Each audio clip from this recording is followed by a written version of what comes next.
Blood geysered, looking almost black in the anti-sepsis field's glow. It splattered hot against Joss's skin-gloved hand. He cursed. Hey, here's an idea. Would somebody with nothing better to do mind putting a pressor field on that bleeder? Pressor generator is broken again, Doc. Republic battle surgeon Joss Vondar looked away from the bloody operating field that was the clone trooper's open chest at Tulk, his scrub nurse. Of course it is, he said. What, is our mech droid on vacation? How am I supposed to patch up these rankweed suckers without working medical gear? Tulk Latren, a Lordian who could read his mood as easily as most sentients could read a chart, said nothing aloud, but her pointed look was plain enough. Hey, I didn't break it. With an effort, Joss throttled back his temper. All right, put a clamp on it. We still have hemostats, don't we? But she was ahead of him, already locking the steel pincer on the torn blood vessel and using a hemosponge to soak and clear the field. Is it just me, or is it hot in here? One of the circulating nurses wiped Joss's forehead to keep the sweat from running into his eyes. Air cooler's malfunctioning again, she said. Joss didn't reply. On a civilized world, he would have sprayed sweat stop on his face before he scrubbed. But that, like everything else, including tempers, was in short supply here on Drongar. Is everything broken around here? He demanded of the room at large. Everything except your mouth, sounds like, Zan said pleasantly, without looking up from the trooper he was working on. Joss used a Healy gripper to dig a piece of metal the size of his thumb from his patient's left lung. He dropped the sharp metal bit into a pan. It clanked. Put a glue stat on that. Next! He yawned behind his face mask, and before he'd finished, there was another trooper supine in front of him. Sucking chest wound, Tulk said. Might need a new lung. He's lucky. We're having a special on them. Joss made the initial incision with the laser scalpel. Operating on clone troopers, or as the staff of Rimsu 7 tended to call it, working the assembly line, was easier in a lot of ways than doing slice and stitch on individuals. And since they were all the same genome, their organs were literally interchangeable, with no worry about rejection syndrome. He glanced over at one of the 4 other organic doctors working in the cramped operating chamber. Zan Yant, a Zabrak surgeon, was 2 tables away, humming a classical tune as he sliced.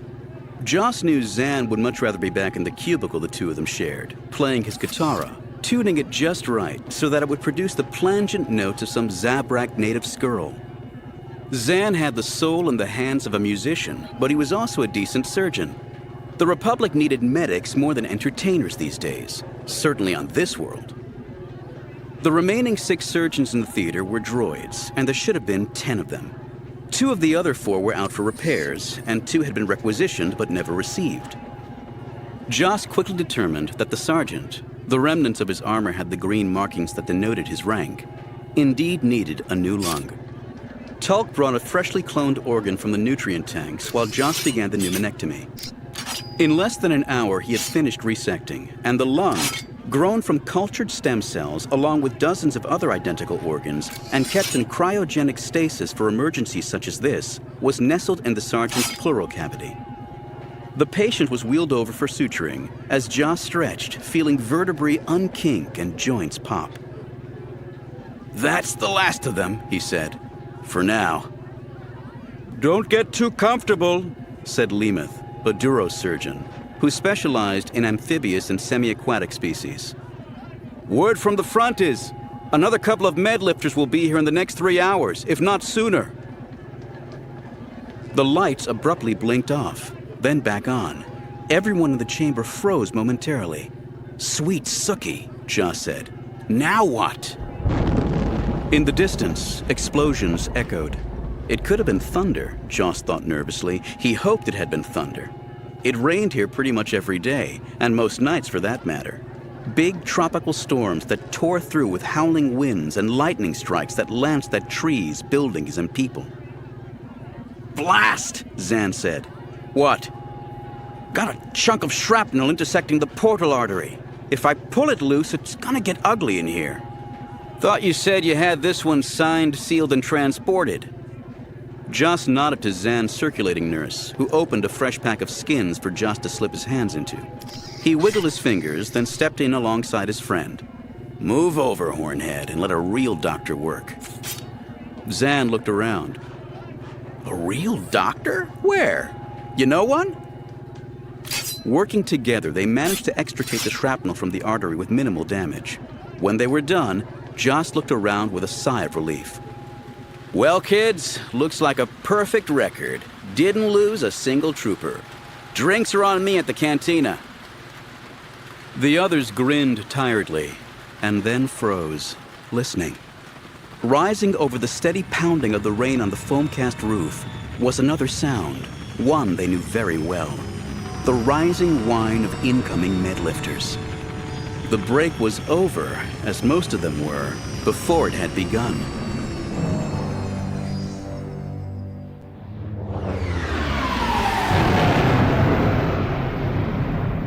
The drop from orbit to the planet was faster than normal, the pilot explained to her, because of the multitude of spores. They gum up everything, he said in thickly accented basic. He was a Kubaz, gray-green and pointy-headed. As a Jedi Padawan and a healer, Barriss Offee had learned early not to be judgmental of a species because of its looks, but she knew that many in the galaxy were less open-minded. Especially the ventilators, he went on. They rot'll eat through the best filters we got in an hour, maybe less. You gotta change 'em every flight. You don't, the spore sickness get into the ship and get into you. The spores are, adaptogenic, she said. Yeah, that's it. Every time the mechanics and the medics come up with new treatments, the spores change, you know. Weird thing is, they don't cause problems at ground level. Only when you get up above the trees, you know. Barriss nodded. According to the hurried briefing at the temple on Coruscant, the Republic's forces and those of the Separatists were more or less evenly balanced on Drongar. The war here was limited mostly to ground troops. Very little fighting took place in the air because of the spores. On the ground, things were even worse in many ways. Among the problems the forces on both sides encountered were monsoons with devastating electrical storms, soaring temperatures, and humidity over 90%.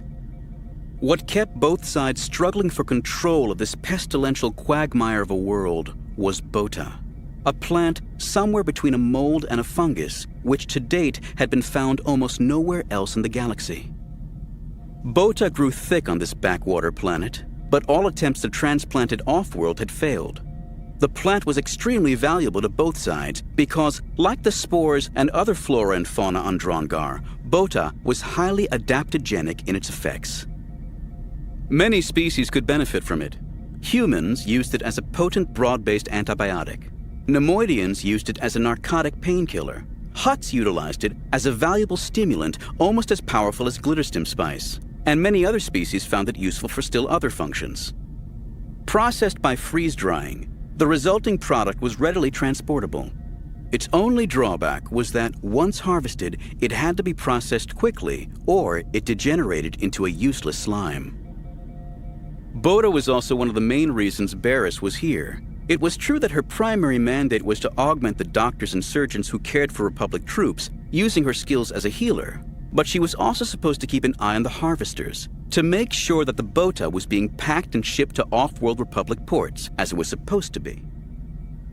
The harvesting operations had been folded in with the Rimsu procedures to save money and expedite shipment. Neither she nor her superiors had any problems with that. Any advantage the Republic could gain over the Confederacy was valuable and desirable. The Jedi certainly had no love for the rogue Count Dooku, who had caused the deaths of so many of them 2 standard years earlier on Geonosis.